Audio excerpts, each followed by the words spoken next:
Hello, in this video, we will explain to you what is critical thinking, why is it important, and how you can train yourself to be an effective critical thinker. Critical thinking skills are extremely important in developing a successful career. Have you heard that before? Chances are you've already heard it many times in your learning career. College students and young professionals alike are always flooded with advice on why they need to develop these skills. And yet, when you ask them to explain exactly what these critical thinking skills are, it's like watching the movie Inception. It doesn't make sense. In an effort to help you make sense of it all and finally get some answers, we have broken down 6 core critical thinking skills you need for your career to help you both understand why you need them and how you can develop them. For each skill, we will explain what they mean in layman's terms and how they may be used in a professional career. And because employers are looking to hire individuals with critical thinking skills, we have included 6 exercises for you to complete to help you master these skills in your free time. Let us start with the first one. The first critical thinking skill that you need to master is interpretation. What is meant by interpretation? Having the ability to understand the information you are being presented with and being able to communicate the meaning of that information to others. Throughout your career, you will be presented with a variety of information in many different types of situations. Imagine you are looking at demographic information, hoping to target a different group of customers for a new product. Interpretation skill will enable you to better decode the information and add clarity to what you have discovered. To practice this skill, write down 10 emotions you feel can be paired with facial expression. For example, is smiling equal happiness? Then give your list to a friend and ask them to randomly recreate each facial expression as you attempt to interpret the correct emotion simply by looking at their face. You will be learn how to identify the key bits of information you need in order to connect the dots. How many can you correctly identify? The second skill is analysis. Having the ability to connect pieces of information together in order to determine what the intended meaning of the information was meant to represent.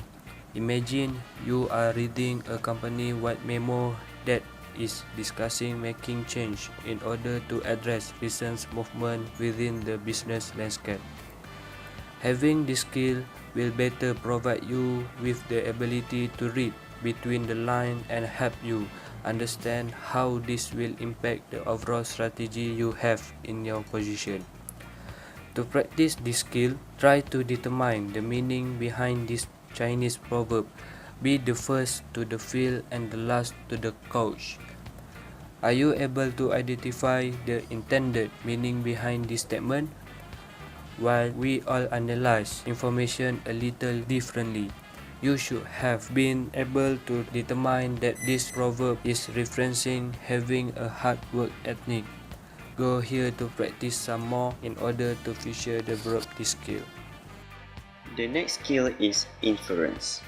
Having the ability to understand and recognize what elements we need in order to determine an accurate conclusion or hypothesis from the information you have at your disposal. Picture yourself as a business manager. You are looking at the latest sales forecast and you see sales have decreased. It's important for you to be able to understand what additional information you may need in order to determine why that happened, including identifying internal issues, external competition, or even economic conditions. The ability to understand the information you already have and determine you may still need to find the best solution is an important skill for you to have no matter what career field you are in. Here are some application exercises. Try watching an episode of a weekly crime show. Focus on absorbing the clues in an effort to determine the mystery of who completed the crime during the episode. These shows do a fantastic job of dropping clues and bits of information along the way that can help you make an educated guess prior to the end of the episode. Were you able to identify it correctly? The fourth skill is evaluation. Being able to evaluate the credibility of statements or descriptions of a person's experience, judgment, or opinion in order to measure the validity of the information being presented. Imagine you are leading a focus group at work to determine how your customers view in organization's products. You ask the group a few questions that uncover several negative opinions about certain items you sell. You will need to use this skill to evaluate those responses, so you can determine if the information you received is valid and whether or not it needs to be further looked into. For the application exercise, with the invention of the internet, this is a skill you can hone anytime you begin a search online. For practice, run a search on how to be a leader at work to test your evaluation skills. Are you able to identify whether the information you find is reliable and valid? Being aware of additional information you may need to make this assessment is essential. The fifth skill is explanation. Explanation is having the ability to not only restate information but add clarity and perspective to the information so that it can be fully understood by anyone you are sharing it with.